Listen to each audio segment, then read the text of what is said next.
Hi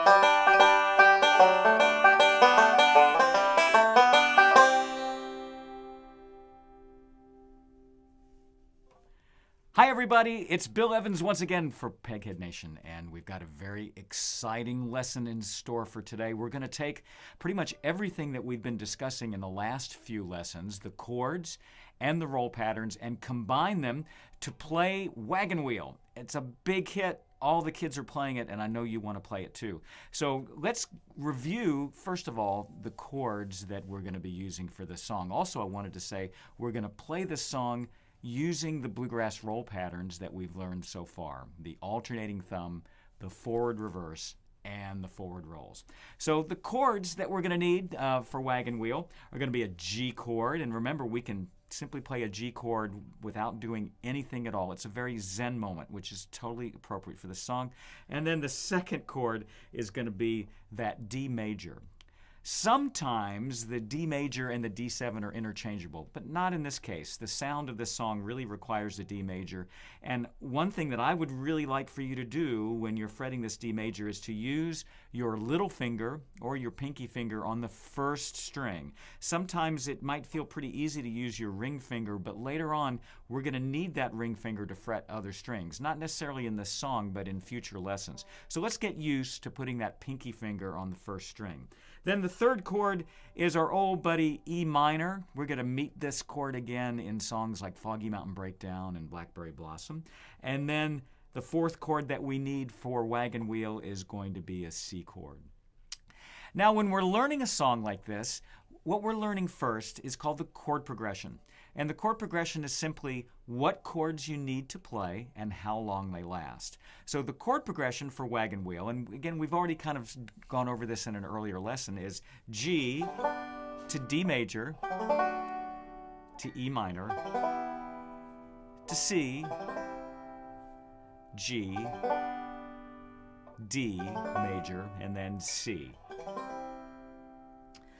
Now, when we start to add right-hand roll patterns, what gets to be tricky is changing those chords at exactly the right moment while keeping the roll pattern going in the left hand.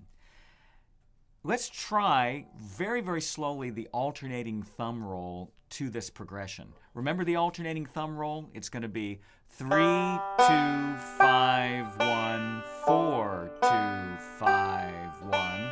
With the right hand finger order of thumb, index, thumb, middle, thumb, index, thumb, middle. We're going to play one roll pattern per chord in this song. So it's going to sound like this. 1, 2, 3, 4.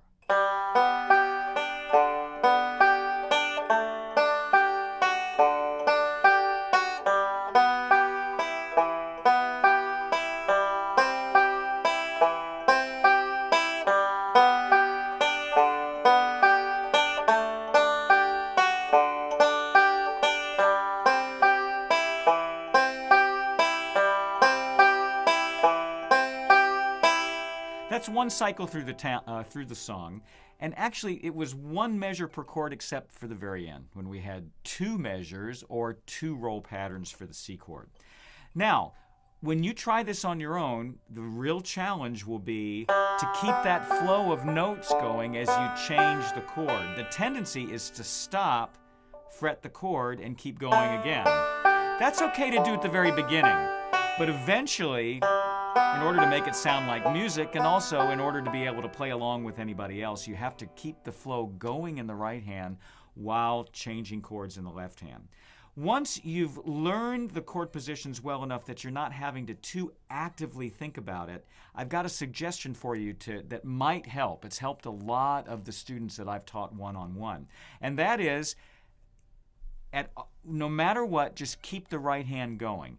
And if you have to practice it for a few days or even a week or so with having the first few notes in the left hand not be very cleanly fretted, but if you're still working to get those notes clearer, in the long run, you're going to get that smoothness that you want. The real challenge here is to do something simultaneously with both hands that's different, the picking in the right hand and the fretting with the left hand. So if I maximize that value, keeping the roll pattern going no matter what, and not worry too much about the left hand, you know, it might sound kind of like this if I were doing it for the first time.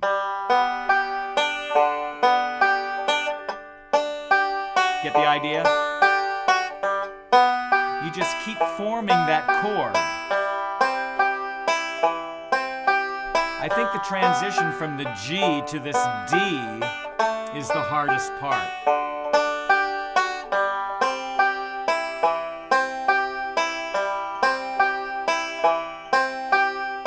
So try that and see if that helps you bridge this gap of moving from one chord to the other without stopping your playing in the right hand. Here's another idea too.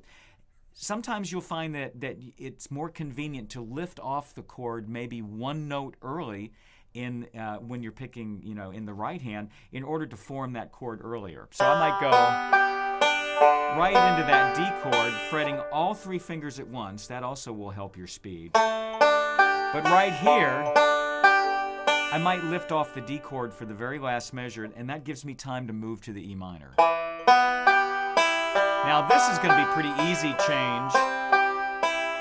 And of course, going back to the G, you just lift up that D chord. But right here, I'll lift up one note early.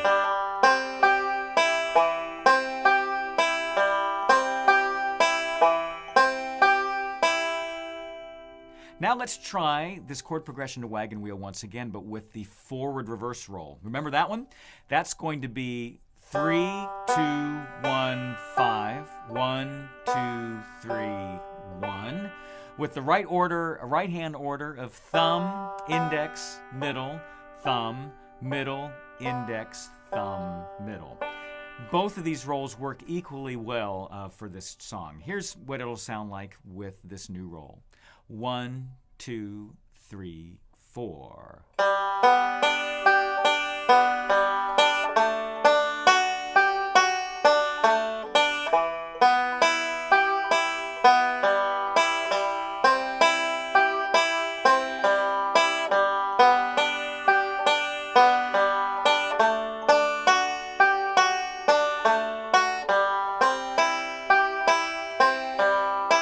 Let's play it again.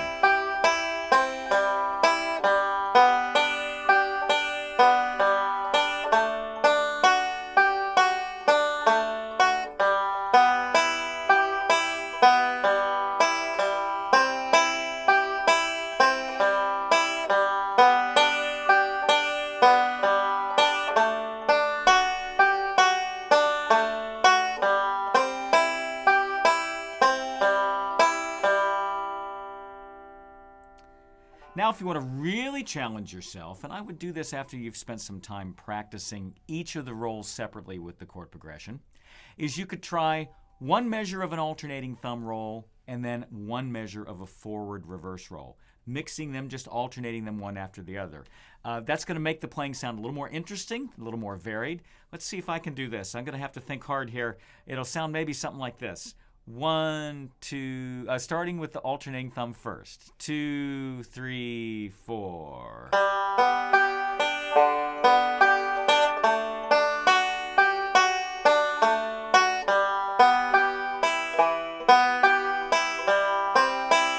Not bad.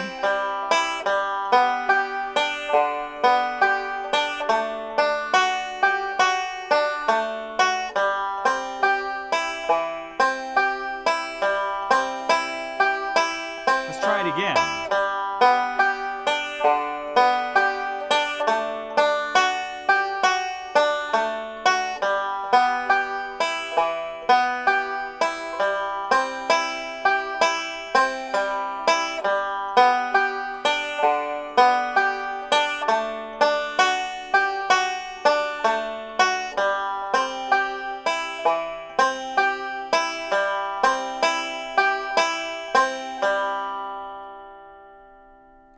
Now, one of the great things about playing Wagon Wheel, and I think one reason why we like it so much, well, is that first of all, the chord progression just repeats over and over again. But also, the song isn't played very fast. So all we have to do to play this song up to speed is just play these rolls a little bit faster, and then you'll be ready to join into the next en masse Wagon Wheel jam.